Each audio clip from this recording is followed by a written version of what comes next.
My name is James Ziegenfus, and I like tracking my hobbies. Welcome to the Finding Favorites podcast, where we explore your favorite things without using an algorithm. Here's your host, Leah Jones. Hello and welcome to Finding Favorites. I'm your host, Leah Jones. I know that last week I published a couple days late and without an intro, but I have been trying to get back on the podcasting horse. I was more wiped out at the end of chemo and radiation than anticipated.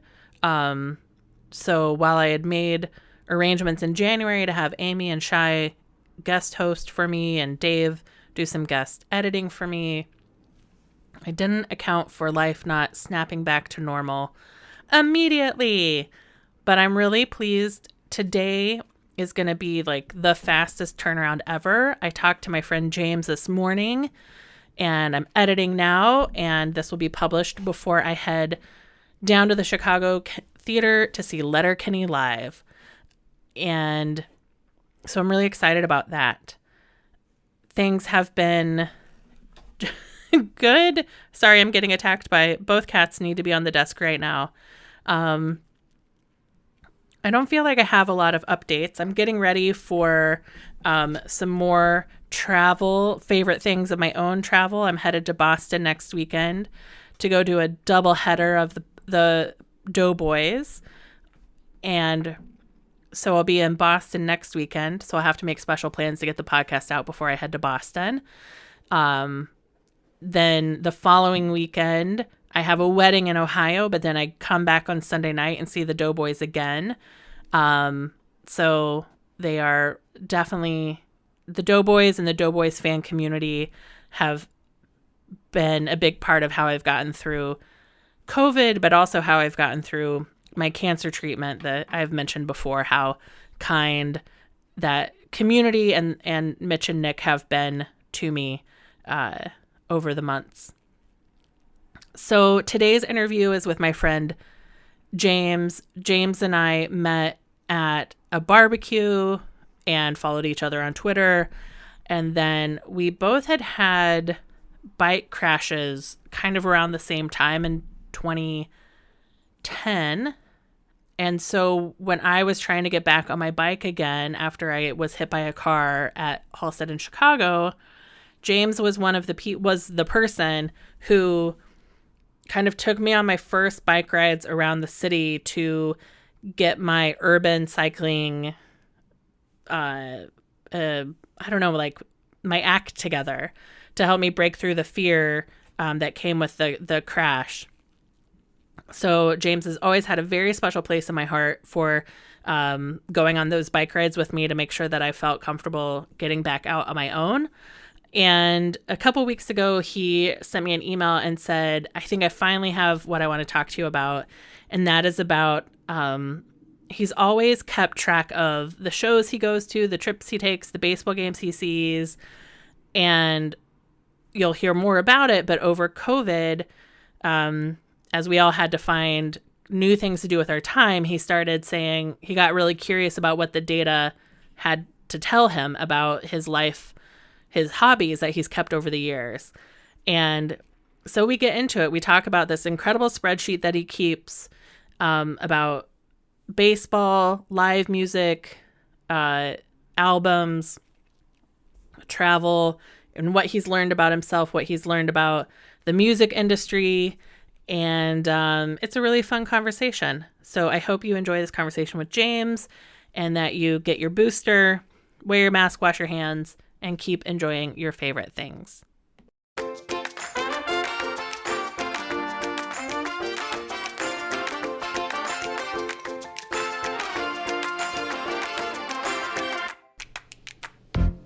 Hello and welcome to Finding Favorites. I'm your host, Leah Jones, and this is the podcast where we learn about people's favorite things and get recommendations without using an algorithm.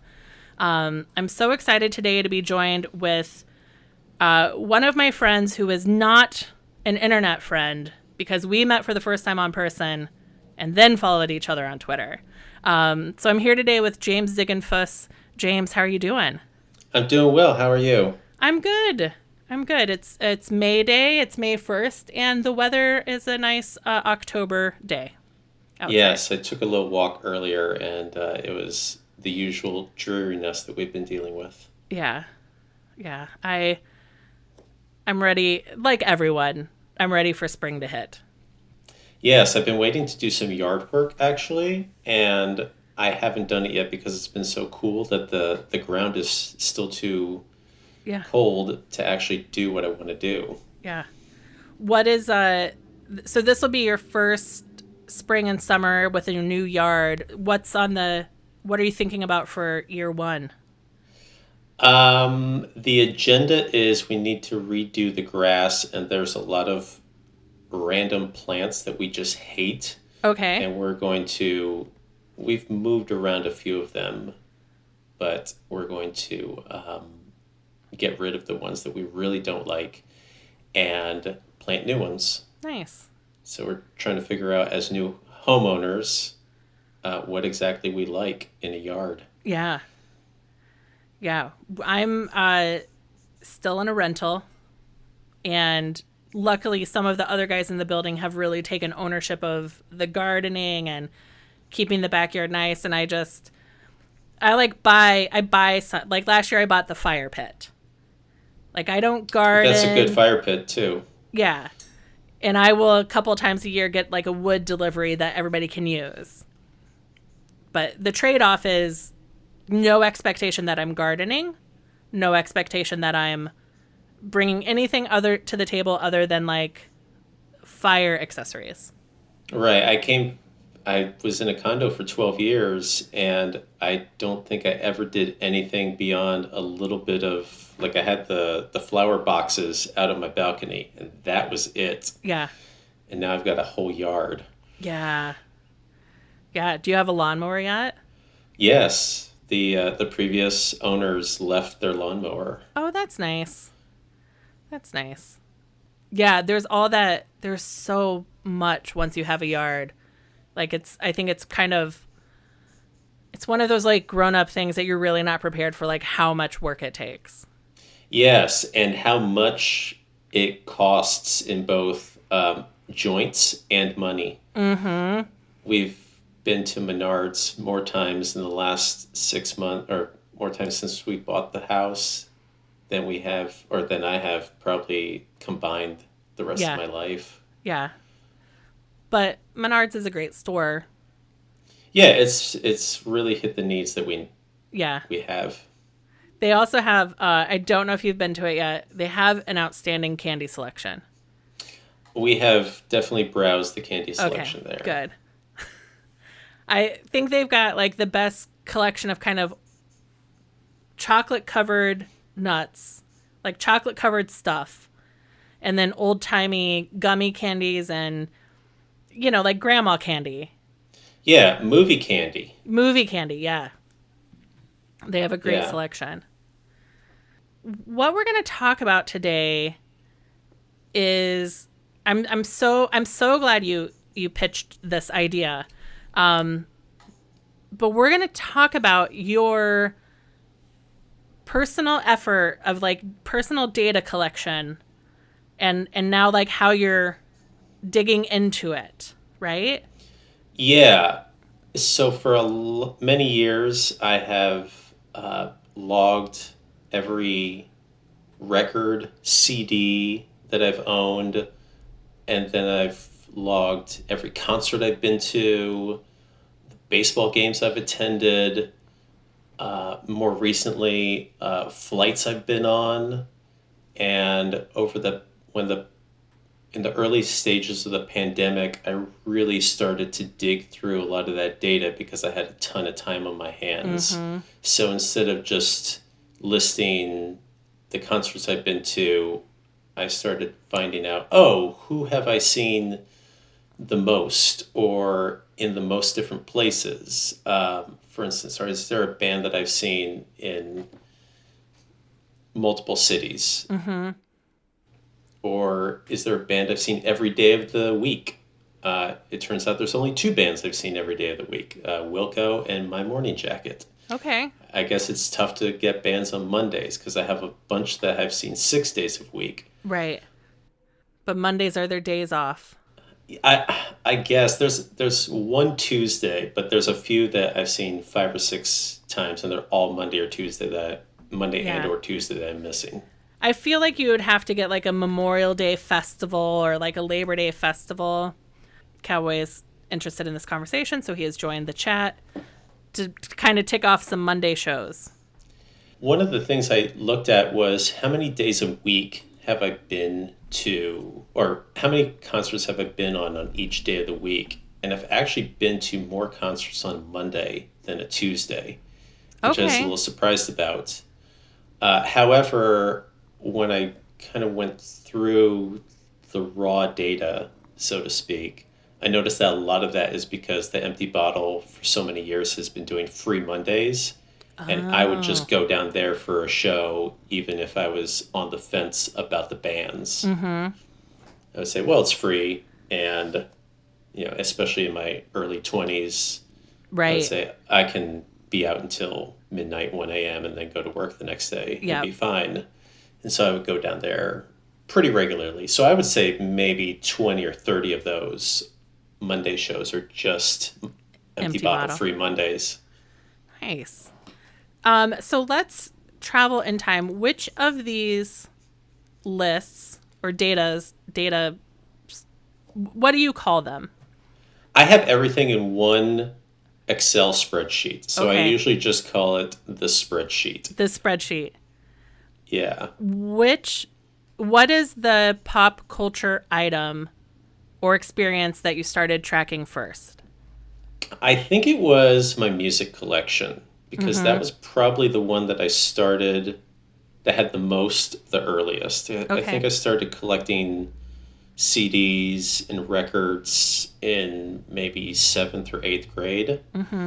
And I realized that I had a bunch and I wanted to be able to track them. And at that point, I thought in the future, when I'm an adult, I will have an enormous music collection and I would Yep. like everything to be listed. And so, yeah, probably when I was 12 or 13, Okay. I started writing them down on paper. Yeah. And then at some point, I transferred everything to Excel. Yeah. And it's been in a spreadsheet of one type or another since then. So albums came first, music came first. Yeah, albums came first. And that puts you, 7th grade for you puts you a little bit before, maybe not just a little bit, before iTunes, before digital music, right? Yeah, this would have been 93, 94. Yeah. So everything was an actual piece of Physical music. physical music. Yeah. And do you have a digital music collection? I do. It's sorted and it's meticulous just like everything else. Yeah. But I don't, it's not integrated into the spreadsheet. Because I was wondering if it went from, if you were letting your digital collection do any of the work for you, but you consider them two different collections. Yeah, there's a lot of overlap, but because sometimes I want to listen to a record or something that I have on a record on my phone. Mm-hmm. And so I've pirated often a lot of the music, or I just download it if it's a good price. Sometimes I think if I bought the record and it was 30 years ago before digital, I'm just going to pirate that thing because I've already bought it. Yeah. And you bought it in a time when they were actually getting money for their album. Yes, and oftentimes, that mid-90s was when the record industry was making money hand over fist. Yeah. I remember buying a CD at the mall for like $18 or $19. Yeah. And records were probably a little cheaper at that point, but still, for a teenager, quite a bit of money. Yeah. No, that's definitely when CDs were the were the premium, because the Columbia House CD Club was out of my hometown. So if you ever had, 12 CDs for a penny, that was coming out of... BMG did the same thing. Yeah. So that was coming out of my hometown. So a lot of people, I feel like, had CDs early in Terre Haute just because of the CD Club. Yeah, that totally makes sense. Yeah. All right. So you're tracking music. And then you said you started tracking baseball later. But you've been... I would say if there are things I know about James, you love to ride your bike, you love ice cream, baseball, and live music. Yeah, that's pretty good. I also like to travel. We'll talk about travel a little bit more, I think.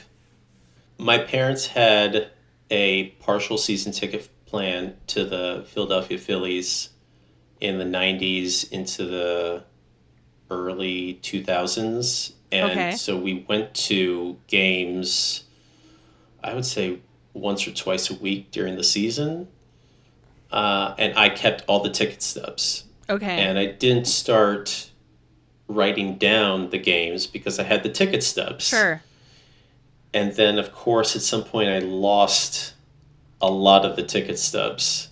Ugh. And that's actually what prompted me to start writing down all the games I've been to. Yeah. I lost a ton of those games from the 90s that I know I attended. I just don't know what the date is. Right. And so now when I enter a game, I go to baseballreference.com and I'll copy the box score from Baseball Reference and drop that into my spreadsheet so that if I need to reference it again, it's an easy click away. Yeah. Okay, so after you lost the tickets, that what a bummer. Was that like a flood or? It was probably a move. Yeah. They were there one day, and when I went to look for them, they weren't there anymore. Yeah. All right, so then you had baseball. What are other, so at what point do you start adding concerts? Concerts were probably before baseball. I would say mid-90s, once I'd been to a handful of concerts, I started to write them down. Yeah. There wasn't a site like setlist.fm, which now a lot of people track their concerts in. I just thought, I want to do this. But I did have, even from the very beginning, I had rules for what made it in or not. Okay. For instance, I grew up in a college town, and there was a pretty good music scene in the college town, so there were always shows happening in someone's basement or garage. Mm-hmm. And I never included any of that, because that was like friend rock. Okay. I knew those guys. I went to their shows. I liked their music, but I guess it was a little overwhelming to put every single band. They play 3 shows, and then that was it. I thought, there's no way I can track all of this. It's not going to make any sense in 10, 15 years. I'd say, who is that band? I have no idea. Mm-hmm. And it turned out they never recorded anything. They played 3 shows together. They were awful, etc. Right. And so I decided early on that I was just going to put in concerts or shows that I wanted to go to, and I wasn't going because I felt an obligation out of friendship. Okay. I still go to those shows, and I do not log them. That makes sense to me. That it's, especially because I also grew up in a college town, and in the 90s, and everyone had a garage band, and you went, if you had a car, at some point you had somebody's drums in your car. And you said it was a great show, but it was what it was. They were trying their best, and I applaud them for that. But we both knew they were never going to go beyond the town. Yeah, yeah. Or at least there were several bands like that. There were a few that actually did make it in a regional sense. Right. But nobody really blew up. The only one that I can think of that I actually retroactively added it years later because Mm-hmm. one of the bands got bigger is the Wrens. Okay. They had an album called The Meadowlands in the early 2000s, and before that they had kind of been that was kind of a bigger indie rock album, but before that they had been like a punk band, and I Yeah. had seen them with a friend's band playing, and then when they got bigger or changed their sound and blew up a little bit, I thought, oh yeah, I did see that band. And I went back and actually in my parents' house, in my old bedroom, I had a flyer for the show. So I knew the date and I knew the Nice. other bands that played and I added them in retroactively. I Okay. think that's the only show I've added in retroactively because of that.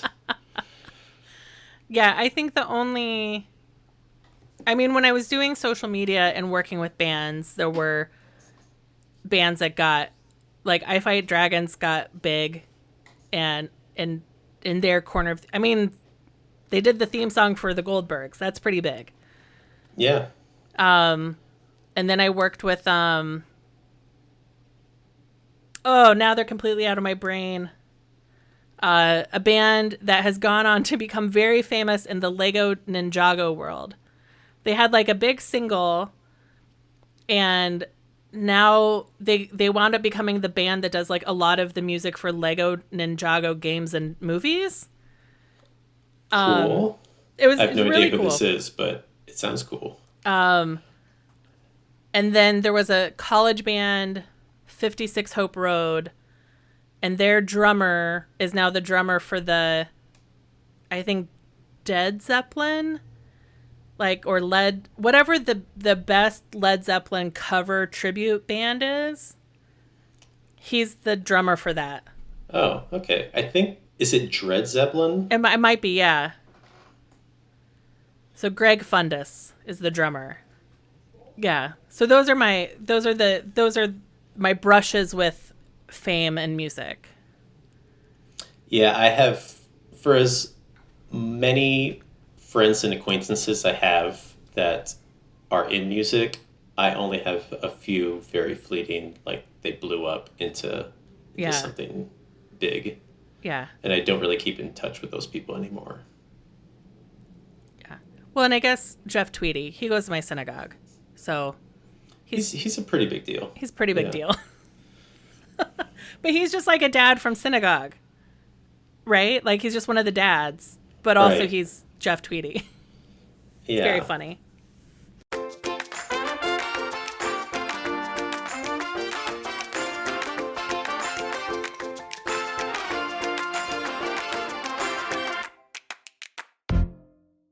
These are the origins. We've got records, concerts, baseball, and then you travel a ton. So when did traveling, or what parts of traveling, because sometimes you were traveling to go to music festivals abroad, so then the concerts make it into the list, but when did the flight, when did that start happening? That only started happening in the last 4 or 5 years. I didn't even know that was really a thing. And I found out that people were tracking flights online with logbooks. And I found one, there's a flight tracking site called Flight Radar 24. And they have kind of a side site called My Flight Radar 24, where you put in the information about your flight, and then it pulls up more information about the flight that they have. Oh. So, for instance, I'll put in the flight number and the date, and it'll pull up the registration number of the plane and all the info about where, or the origin and the destination and the times and the type of plane, etc. And then you can put in your seat number even, and it'll show you how many times you sat on the window and on the aisle, and it's kind of fun. And I was just throwing that in there because I thought, well, I'm traveling quite a bit, and Yeah. it also creates a map of all your flights, so you can see everywhere you've been. Yeah. And I think that was what got me started on it. I'm sure you've seen where I posted that on Instagram with a flight map of, okay, in 2018, this is where I went. Yeah. So that's how those are developed. I think if I did it, I so often sit in 21D on United flights because it's an exit row. It's an aisle seat of an exit row that I sometimes will go and sit in that seat because I think I've booked it, but I've booked like 21C or 20C or D. And I'll sit down there and somebody will come. They're like, oh, you're in my seat. And I'm like, oh, you're right. I just usually sit here. So I think if I did that, it would just be a heat map around 21D.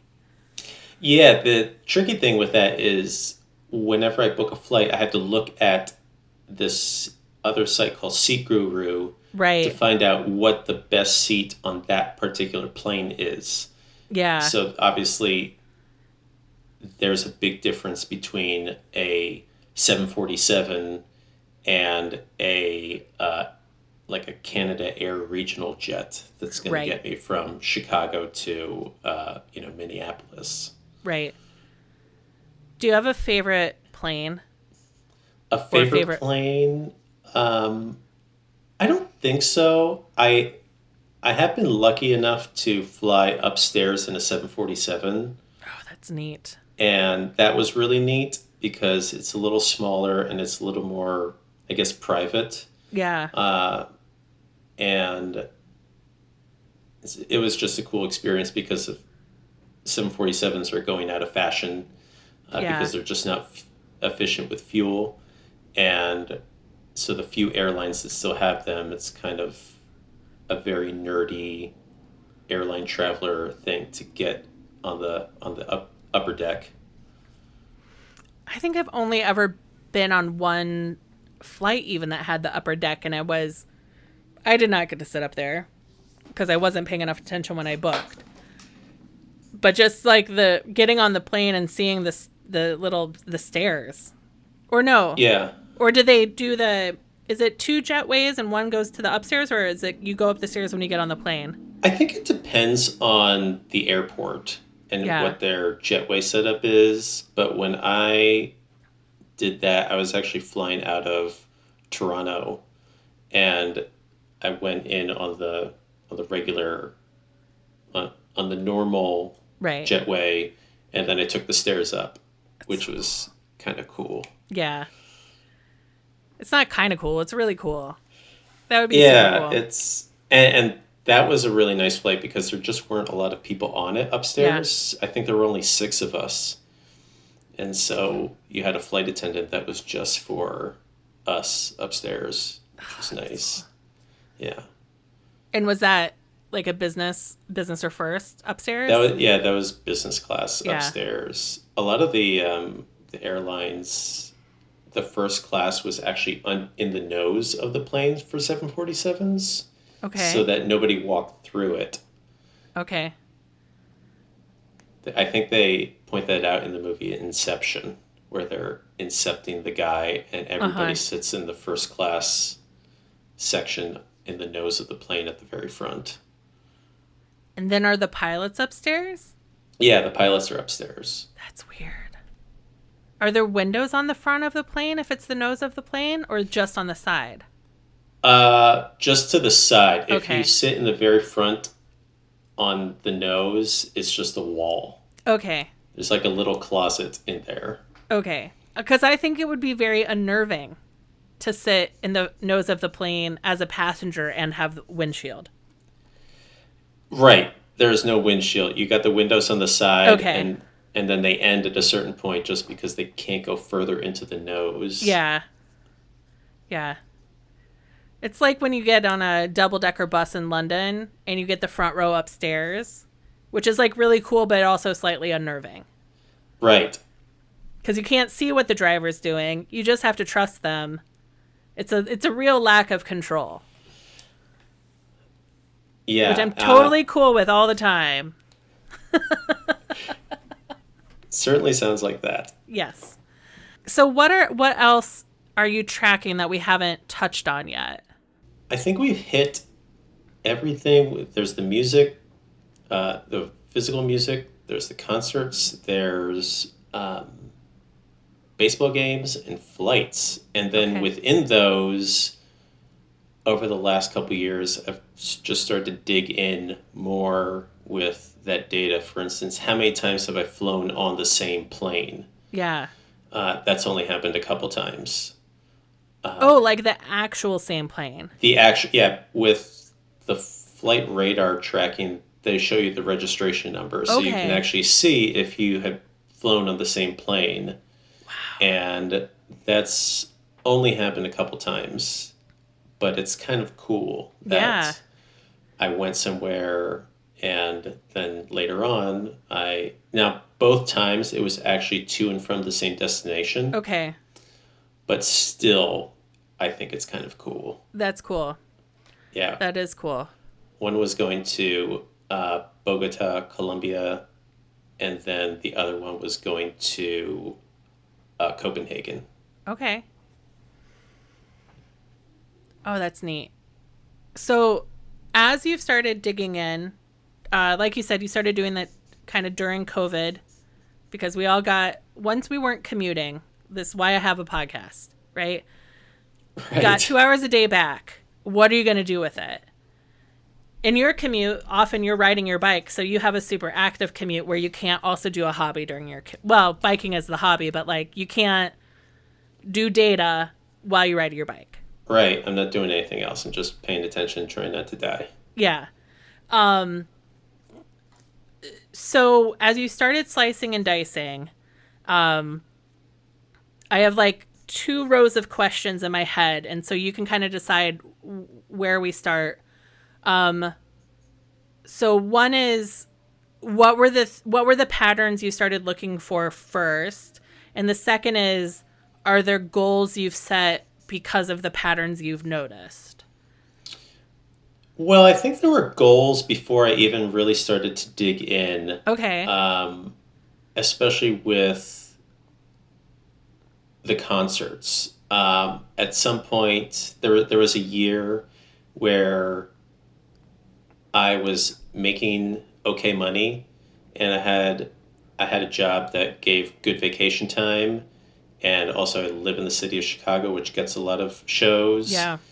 And I was also single, and so I went to over 100 concerts in the year, which is about 2 a week. Yeah. Wow. And so I thought, okay. And the years before and after that, I was also going to quite a bit of shows.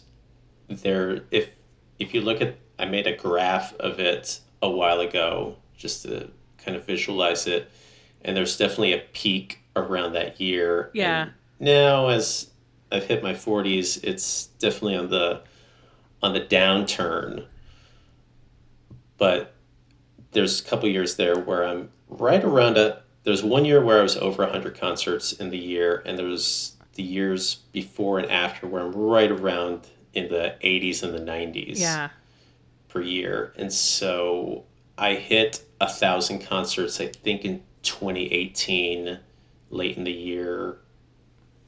And that was a huge goal from the time I moved to Chicago and I started going to a lot of shows, because I grew up in a rural area, and if I wanted to go to a concert other than in someone's basement, It was a big effort. in the college town, I had to go to Philadelphia or New York, and they were quite a drive away, and my parents weren't really into music in a way that, oh, sure, go to a concert, it'll be fun.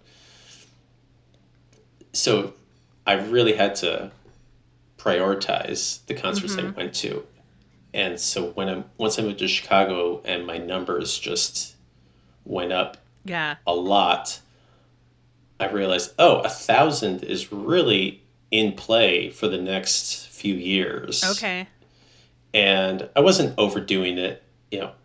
One thing that I've always liked is I've never really gone to shows for bands that I didn't like, even with the college shows. Mm-hmm. Those were friends, and I liked what they were doing. And but when I was choosing, I'm going to go to this concert, there was no stuffing the ballot box, so to speak. I was always going to shows that because I liked the bands and I wanted to go to the shows. Yeah. And so when I hit 1,000 in 2018, I thought, okay, that's like a big milestone that I wanted to hit. Did you, now, when you got into the 990s, did you track things so that your 1,000th show would be a great show, a band you really wanted to see, or were you trying to get to 1,000 as quickly as possible without stuffing the ballot box? I was aware of it once I was in the 900s. I was aware that it was closing in. Yeah. But I didn't stuff the box, and I thought it's just going to be whoever it is. I think it was actually Beach House, which is a band I've seen several times and enjoyed their live show. So that kind of worked out well. Nice. But they're certainly not my favorite band. I didn't wait for a favorite. Yeah. To hit that milestone. Just wanted it to happen organically. And how do you count festivals? Because you've gone to some festivals in Europe. So is a festival one concert, or is each day a concert? Great question. A festival is, each day is a concert. Okay. However, I like to go to this festival in Barcelona called Primavera Sound, and they have multiple venues. Okay. And so you might be at the main concert, the park where the concert or the festival is on Friday, and then that night they might have an after show at another venue. Lollapalooza does the same thing. You might have the festival in Grant Park, and then at Metro or the Empty Bottle, there's an after show. And so I would count those as two separate concerts because they're two different locations, even if they're on the same day. So if over the course of Primavera, it's 3 days of concerts at the main venue, and then an after party every night, that's 6 shows. Well, yeah, Primavera is a little different. They would have an opening night party and then a closing night party, and then there would be after shows on those parties. Because Primavera, the main 3 days of the festival go from like 5 in the afternoon until 5 or 6 in the morning. Oh my God. Yeah. And everything is at the main site. Okay. And so the opening night show and the closing night show are only like 3 or 4 bands, and then after that they would have the after shows. Okay. So it's an intense few days. The really great thing about it, though, as a U.S. citizen, is you can go over there and you don't really have to adjust to the time change because those are your hours. Right. So with no jet lag. Very little jet lag. If you stick to the festival hours, no jet lag. Pretty much, yeah. It's an interesting perk. Nice. We were talking about days of the week. That there's only 2 bands you've seen on every day of the week, Wilco and My Morning Jacket. Right. Is seeing more bands on Mondays and Tuesdays like a goal for you, or just a curiosity of the data? I think it's just a curiosity of the data. For instance, there's several days of the year where I have never seen a concert, and I'm not going to force it to see a show on, for instance, Christmas Day. That might be impossible to do. Nobody's touring around then. Right. There's a lot of those days around the beginning of the year and the holidays at the end of the year when there's just not a lot of shows. Right. And so that's a tricky, it would be awesome to have seen a concert on every calendar day. Mm-hmm. But I've conceded that's just not a realistic thing. Right. Not while you also prioritize family relationships. Right, exactly. Yeah. Sorry, I'm going to piece out of Christmas this year because I am trying to chase this goal. Yeah, that's not going to happen. Yeah. And I'm totally fine with that. Yeah. it is fun to see with the days of the week. Everything is pretty much what you would expect, other than maybe that Monday, Tuesday oddity. If you were to rank it, I've seen the most shows on Saturdays, the second most on Fridays, the third most on Thursdays, and the fourth most on Sundays. Okay. So it's pretty much what you'd expect, I think. Yeah. Are there cities that you've gone to exclusive? Well, I guess with Primavera, like that's you're going to Barcelona for the music. Yes, I've been to that festival a few times, and the first year I wanted to be a tourist in Barcelona as well, and then after that, um, before the festival, I might hit up a museum or some site. Yeah. But it was mostly for the festival, Yeah. and there are some places where I've wanted to see a concert. For instance, later this summer, I'm finally going to Red Rocks in Colorado, Nice. which everyone raves about as a Yep. great concert venue. So I'll be checking that one off my list.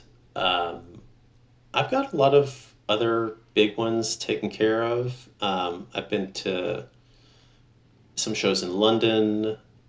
I've been to a show at the Sydney Opera House. So that's a big check mark Yeah. as well. At this point, I'm just kind of rolling with it. I'm not trying to pad the numbers or do anything out of anything that doesn't make sense. Yeah.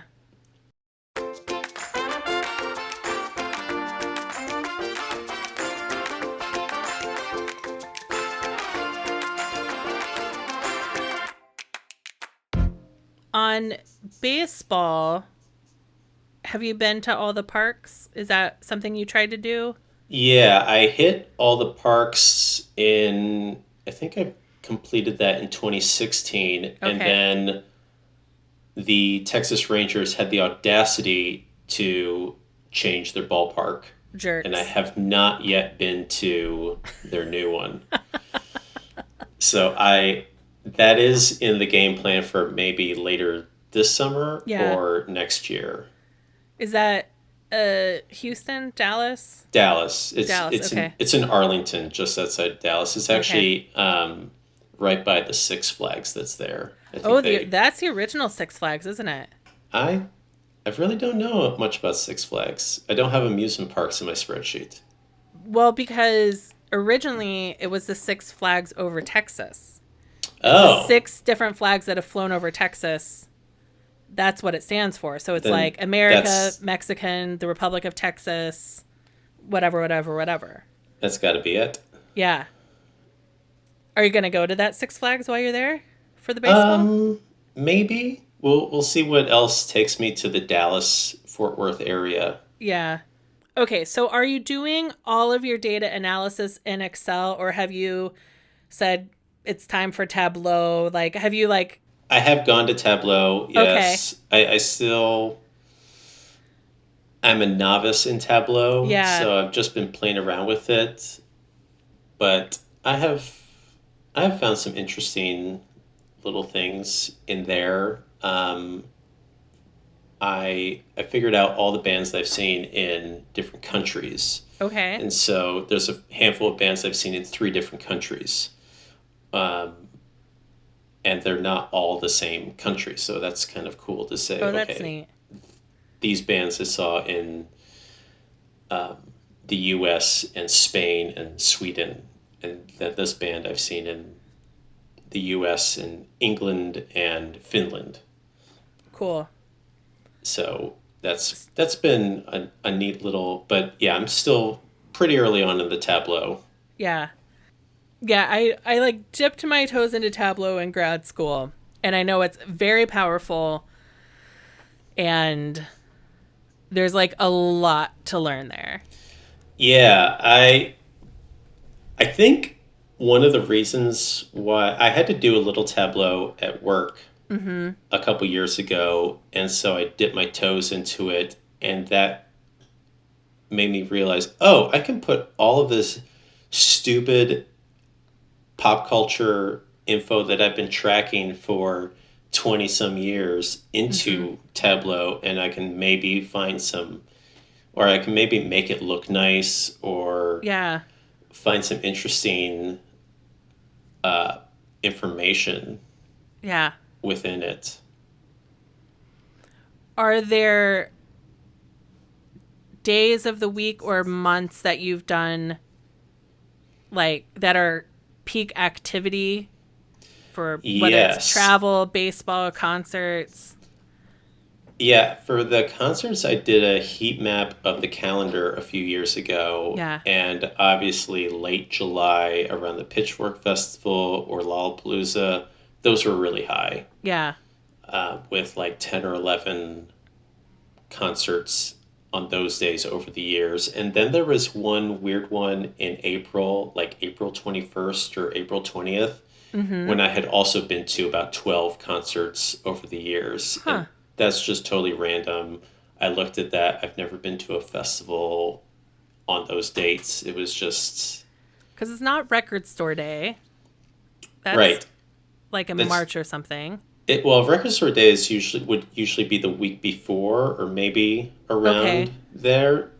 But there's not a lot of concerts associated with that. Or at least I haven't been to a lot of concerts associated with a Record Store Day. So yeah, that one was just very random. Huh. That there's a day in April. And it's really funny because from like mid-March until the end of August, there's only 2 days that I haven't been to a concert. And I think it's the day after, one of those is the day after the 12 concert day. How weird. And so it's just the way that things went, that on April 22nd, I've been to something like, 11 or 12 concerts. Right. And I've never been to a concert on April 23rd. That's weird. That's so weird. At some point, hopefully. At some point, the I calendar can close will that come one around. out. You'd hope so. But I've been doing this since 90. I think the first concert in the spreadsheet is 93, and so it's been a while, and still April 23rd, nothing. Yeah. What's the other day with nothing? August 28th. So that makes more sense because you're getting close to Labor Day, like summer's winding down. That to me makes just like more sense. Yeah, and then I've also got March 15th, and other than that, pretty much other than like Thanksgiving holiday and the end of year holiday, I've got every calendar day with something. Yeah. What about February 29th? I don't have anything for February 29th. Okay. That one hasn't worked out. Okay. Although I feel like in 2 years I should just... Knock it out. I might pad that one Yeah. in 2 years just to knock it out. Because it's limited opportunities. Exactly. Yeah. And I'm sure I can find something. Yeah. Hopefully it's a Friday or Saturday. Yeah. During the first couple years, the pre-vaccine time of the pandemic, did you go to any live streams of bands, and did those count? I did go to a couple, and those did not count. I Okay. feel like I got to be in the room, or at least watching them up In close. the field? Yeah, in in the room? field. I got to be hearing the music. Okay. And so, yeah, I went to some of those, but I just it didn't click for me. Yeah. And it's weird because I really have no problem with putting one on like a Sunday morning when I'm doing a crossword puzzle or something Yeah. and having it on in the background. But for whatever reason, that live stream, it just, it was odd. And the other thing with that pandemic was that stretch where there were no concerts. That was the Yeah. longest stretch since 1994 that I hadn't been to a concert. Yeah. So it was 500 and some days, because I think the last one I went to was February 20 something, 2020, and then the next one was in late July of 21. Wow. And I was dying by July. I thought this is something that I've been doing, and there have been times where I was going twice a week. You know, there's a stretch in 2011 where I went to shows something like 13 nights in a row, Oh my God. and I was exhausted, Right. but it was kind of fun Yeah. to see, and it was a wide variety of acts. And then I went 500 some days not seeing a concert. Brutal. And so when I went to that first one back, it was quite an experience. Who was your first show back? The first show back was Orville Peck at Thalia Hall. Such a And great venue. yeah, they did such a nice job there, and it sounds good, and I enjoy going there. And yeah, I so also felt that was like a they good one. took COVID very seriously. They did for that particular show. I mean, it's very difficult to manage several hundred people masking up, Yeah. but they've been pretty good about checking vax cards. Yeah. And even for a while there, they were doing tests before you had to test negative at the venue before being allowed Wow. in for the show. That was at that was in like the Delta peak. Mm-hmm. I actually didn't go to a show there during that time, but I talked to a couple friends who went, and Yeah. that was their experience. They were definitely taking it seriously. Yeah. I went to Talia Hall in like Thanksgiving. I'm like, it's 2022 now. So Thanksgiving 21. So which would have been between Delta and Omicron, to see Kyle Kinane do stand up. And that was a blast. But also, like, you know, stand up is you're sitting down, so it's not, nobody's dancing.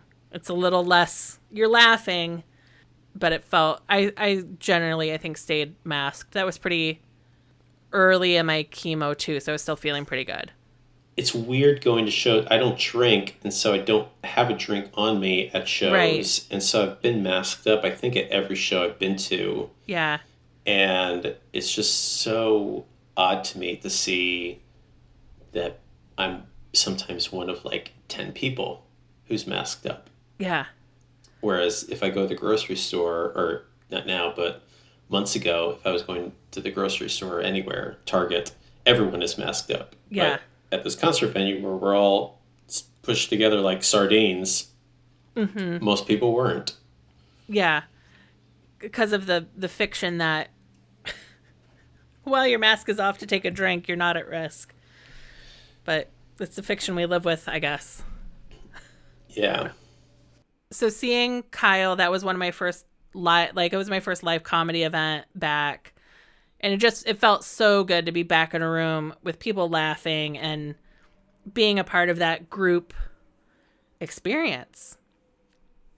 And then I went to LA a few weeks ago for a podcast taping, because that's one of the things I enjoy doing. And that was one where they were like, masks on during the whole show. It's the only thing that's going to make this podcast crew comfortable. So it was a masked on audience, and it just felt really good to be able to do live comedy in a safer place.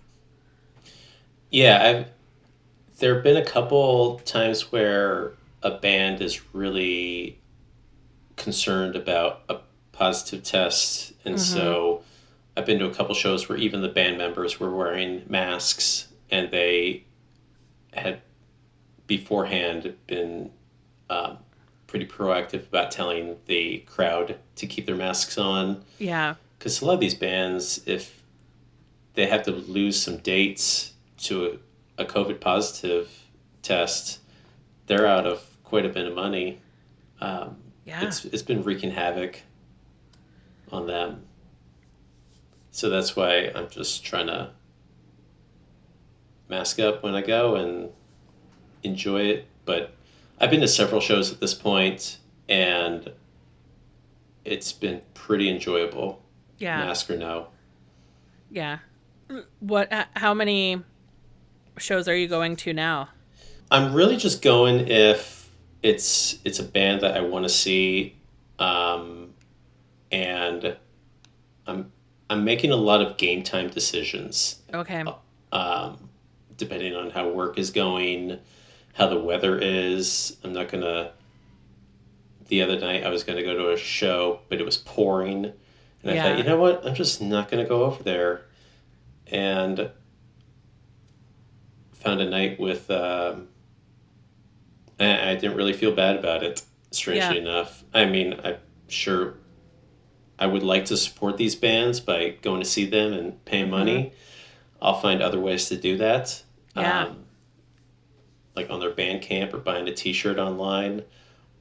It was absolutely pouring, and usually I bike to shows, so I thought I'm not going to be miserable wet at the show the entire night. No. And then bike home. So skip that one. I've got a handful of tickets coming up, so I'll be definitely adding to my list.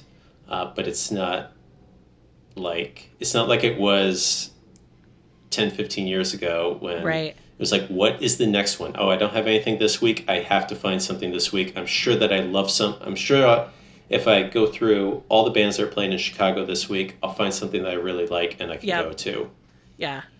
So my nephew, who's 24 now, moved to Chicago from Idaho last Memorial Day weekend. And we drove by the Riv a couple weeks ago, and I was like, oh, I've never heard of that band. And he was just like, oh my gosh, they're playing in Chicago? And I was like, you can assume that any band you love is going to be playing in Chicago.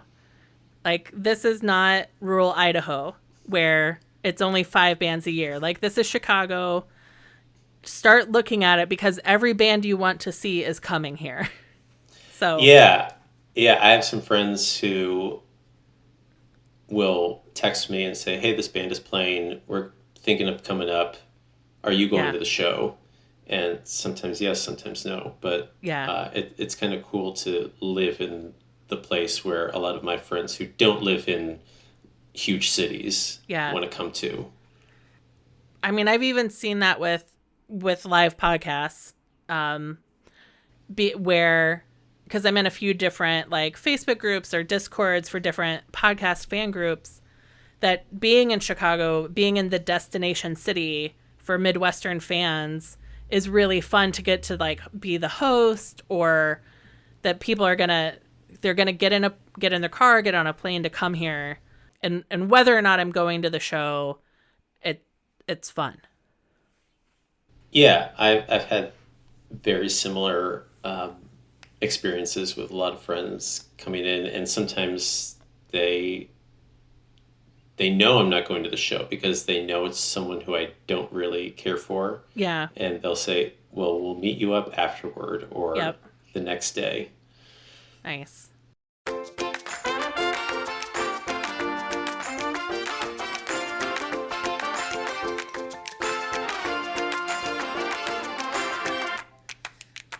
Now, I'm curious, you also have an incredible sweet tooth. And so when somebody's traveling somewhere, you often have an ice cream recommendation. Yes. Do you track ice cream anywhere, or is that just in your brain and in Instagram?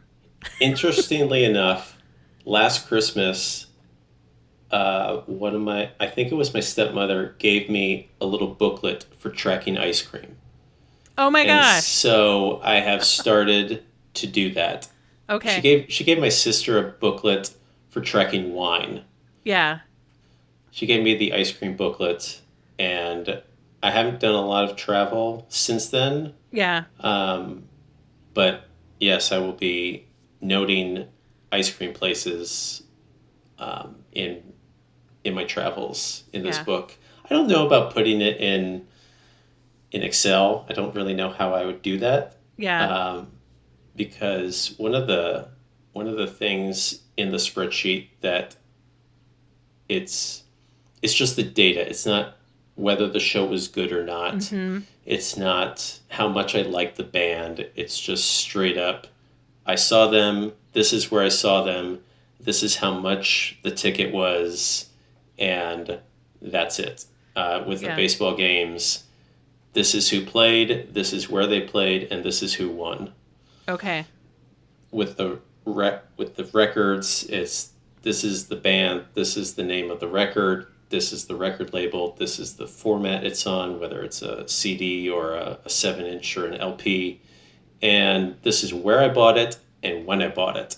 Okay. And it's just, just the facts, ma'am.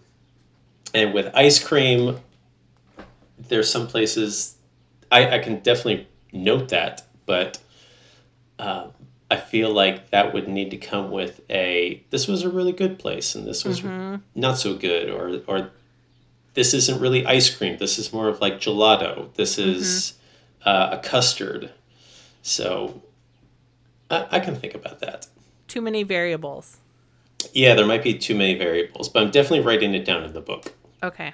Yeah, because it is really fun when you're traveling and to watch on Instagram the ice cream that you get. That's maybe like a weird thing to talk about, but like... No, that is the thing that I get the most engagement on in Instagram. I don't follow a lot of people. I don't have a lot of followers, but whenever I go somewhere, if I go a day or two in a new city and I haven't grammed about an ice cream place or any sweets that I've eaten, I have a couple people who are like, have you eaten any ice cream yet? Like, where's the ice cream? What is the good place in this city? Yeah. It's a good thing to be known for. I suppose so. So yeah, I need to maybe I will put something in the spreadsheet so I can share that. Yeah. I also tend to create, when I travel, I create a map just for that area, and I do note all the ice cream places so that when my friends later on say, hey, I'm going to Raleigh or I'm going to Dallas, I can just send them the map and say, okay, these are some of the restaurants and these are the record stores and these are the ice cream places that I went to. Yeah. I'm excited to go to... I'm going back to Tel Aviv this summer. Haven't been since pre-pandemic. And I am looking forward to the ice cream in Tel Aviv. It's so good. Oh, you'll have to tell me all about it. I will. There's usually, depending on the season, you can usually get like either a lemon basil or a strawberry basil, which is a nice combination. But I'll tell you, I'll take pictures. I'll report back for sure. I think I had a basil ice cream in Taiwan a few years ago, and I just kind of did it because everything else on the menu was a little standard. Yeah. And that one wasn't. Yeah. And I thought, all right, I'm going to, instead of a mint chocolate chip, which I love, but I can get that anywhere, I'm going to get a basil. And it was tasty. Yeah. It's generally mixed in with another flavor in Israel. This may have been too. I didn't have the book then. Right. So I didn't note it down. Yeah. So we're coming up on an hour. If someone was going to start tracking, because there is a director whose name I can't remember, who keeps a media diet, and every year he like releases it. He tracks what he watches, what he listens to, and I know it because my beloved Hollywood crush Jason Mantzoukas has talked about that media diet, and because this person publishes it, and then other people, and he like kind of released the Google Doc of like how he tracked it, and so other people have been tracked. Maybe it's Soderbergh, is that a person? Steven Soderbergh, yeah. Yeah, maybe it's him. He seems like the type who would consume a ton of stuff. Yeah. And want people to know about it. Yeah. So if somebody listened to this and thought, I am going to start tracking something, What advice do you have someone who might want to start tracking a hobby or tracking data about something in their life that you have over the years realized is helpful and you wish you'd known it in the 90s when you started? Oh, that's a great question. I think sticking to the just the facts on it. I know I have a friend who also tracks their concerts, but they rate every single concert as well. Okay. And so they'll put a 7 or a 10, or maybe they do stars at this point. I don't really recall, but each of theirs has a rating. And I just can't, that just doesn't click for me. Like, how do you rate a band, like a metal band, against a pop trio or something? Right. Or if you see like a world music thing, I go to the Old Town School of Folk Music regularly, and they have some stuff that I think, I don't even know what the instruments are that they're playing. How do I compare this to a band like a guitar-driven punk band? Right. So that's what's helped me. Otherwise, I feel like I'm just getting too much information that I can't do anything with. With my music collection, I started tracking where and when I bought the albums. And Yeah. the nice thing about that is it can take me back to a particular day and memories of what happened there. I think the reason why I started doing this is I've always had a pretty good memory, but this definitely helps my memory. I can go back to, oh, I bought these records at a certain record store in the city, and I have the date, and I think, oh, what else did I do on that day? Oh, I was there with this friend, and so going back and looking at, oh, when did I buy this Kinks album? Oh, okay, I remember that day. And it was at like a record fair. Or when did I see this concert? Oh, I remember something that I did earlier that day. Or, oh, there was a guy standing next to me at the concert. And for whatever reason, writing it down, logging this, when I go back and I look through, it jogs a lot of good, sometimes bad memories about the event. And keeping it pretty dry, I think, helps with that. Yeah. My friend who rates everything, when we've talked about it a couple times, he has said that he doesn't know why he rated something like 4 out of 5 stars. He's just like, well, that was how I felt that day. Right. And obviously those feelings can change over time. Right. You know, there's concerts I went to 20 years ago that I thought, oh, that was a great show. This is the best show I've ever been to. Yeah. Yeah. I don't think, I've had a couple people ask me, what's the best concert you've ever been to? And I've usually said something like, I don't know, what's the best strawberry you've ever eaten? Because I don't know how to say that. Yeah. I can't pick. Yeah. Well, and I also think the best concert in a season of your life, right? Like, when you're in high school and it's the first time you've talked your parents into letting you go to New York to see a show either at a club or at Madison Square Garden or whatever, like, that's going to hit you different than, like, as an adult, you know, like that. Right, going to a free Monday at the Empty Bottle. Right. Right. Yeah. I think early on, for whatever reason, I made the decision I was just going to not rate. For a while, I was, if there was a band that I was really looking forward to and I thought they were really good, I would italicize them. Mm-hmm. But then I realized that didn't mean anything to me years later. I thought, oh, why are they italicized? And like, why isn't this other band italicized? So I took out all the italics. And I just kind of just remember, I think. Yeah. All right. In a rare turn of events, James and I kept talking, and he's got extra advice. So, James, if someone is starting this from scratch, what's the extra advice you just remembered? I would say log the information immediately.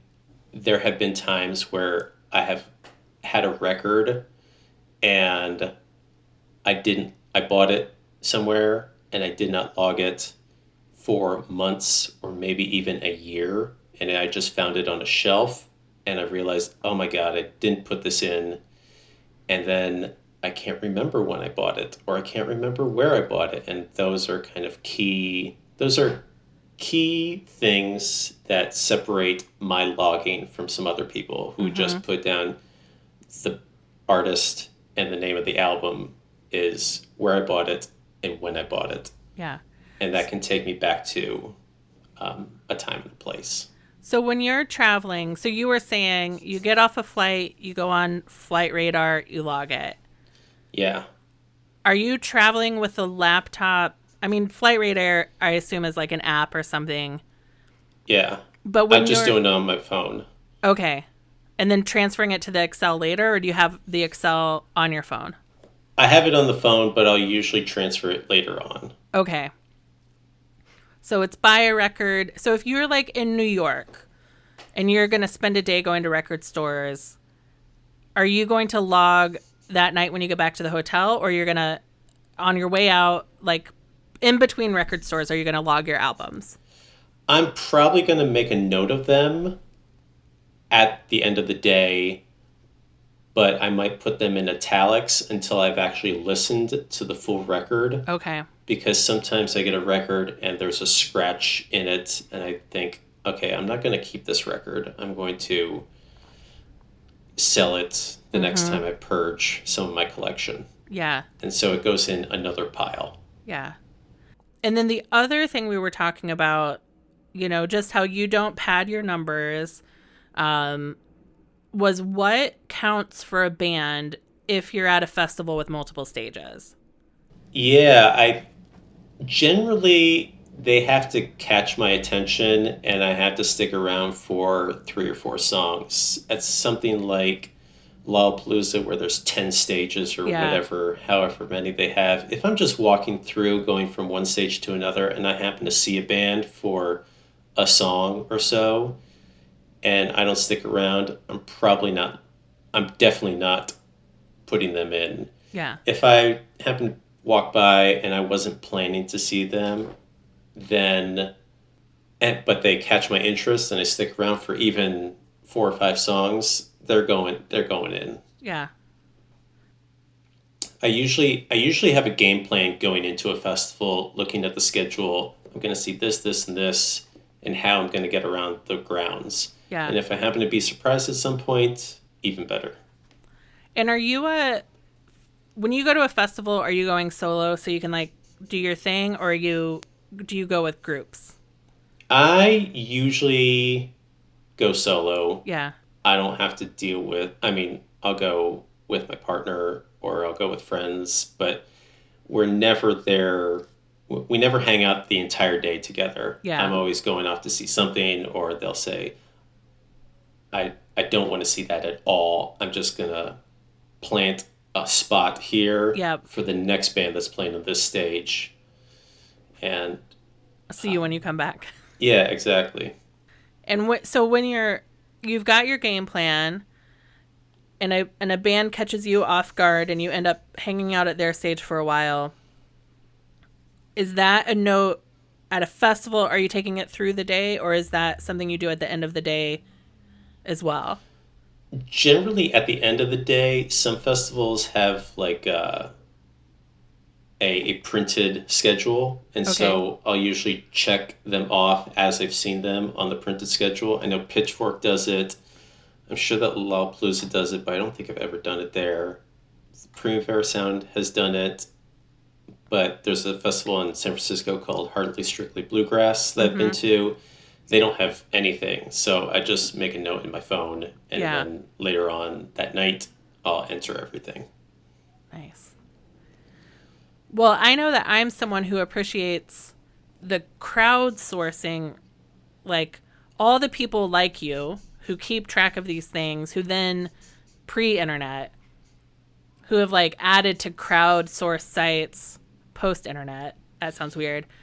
But I was able to go back, and because my first concert was in '95 after I graduated high school, I went to the Horde Festival to see Blues Traveler.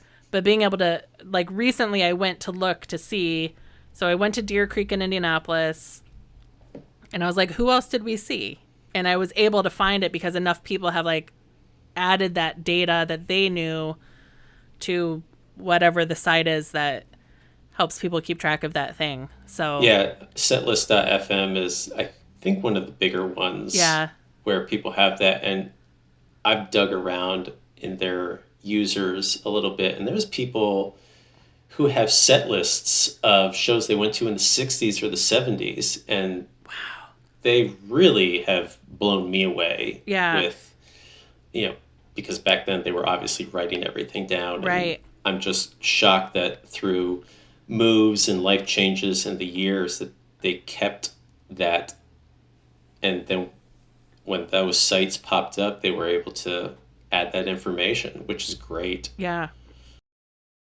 What is the band? I feel like we talked about once how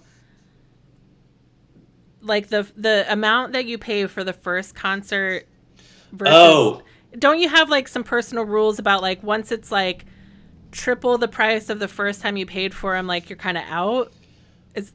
Yeah, when I started that years ago, but I've had to, as inflation has just murdered Ticket prices? I've had to abandon that.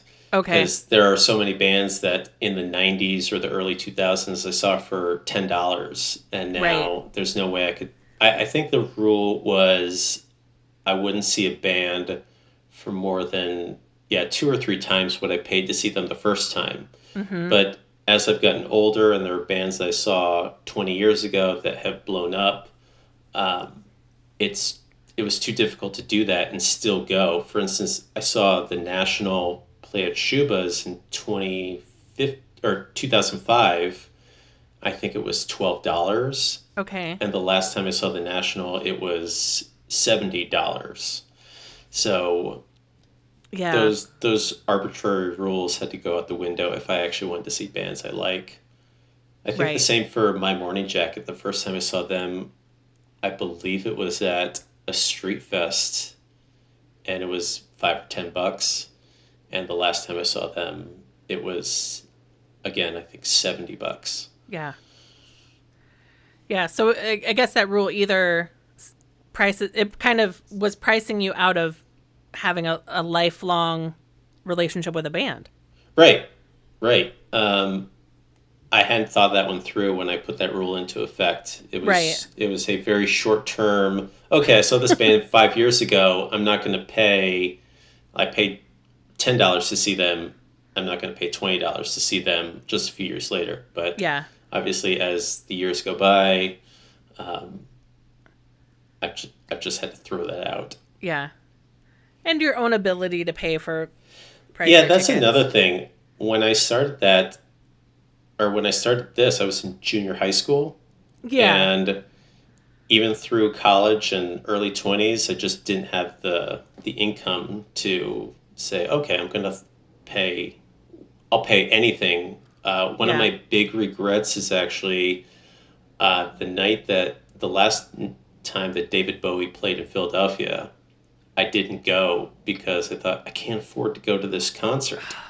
However, I did go to 2 concerts that night. I saw Sufjan Stevens for like $7. Yeah.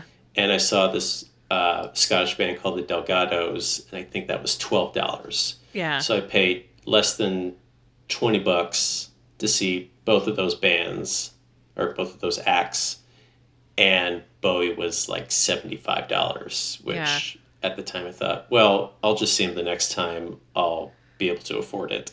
Yeah. And there wasn't. There wasn't a next time. Ugh. Yeah, that's a tough one. But yeah, that Sufjan Stevens set was incredible. So yeah. I regret not being able to see Bowie, but I don't regret the other choice I made that night. Yeah. So you didn't go to a show that let you down.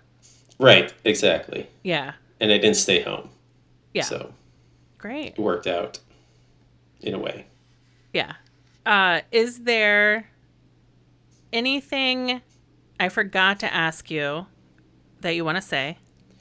The only other thing is with the baseball list, my next goal there is to import all of the box scores from the games I've been to so that I can look up a player's stats at just the games I've attended.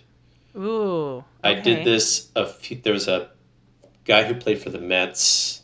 I'm a huge Mets fan. There's a guy who played for the Mets called David Wright, and he, I think from like 2004 or 2005 until a few years ago, he was like the face of the franchise, and he had some injuries and he had a medical condition and he had to stop playing.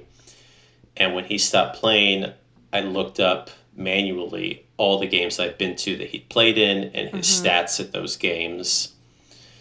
And he actually didn't play that well at the games I've been to, but I thought, wait a minute, I could import all that data and then set it up in a way that I could look up any player. You say, okay, what are the stats of this guy at games that I've attended? So that's the next big project.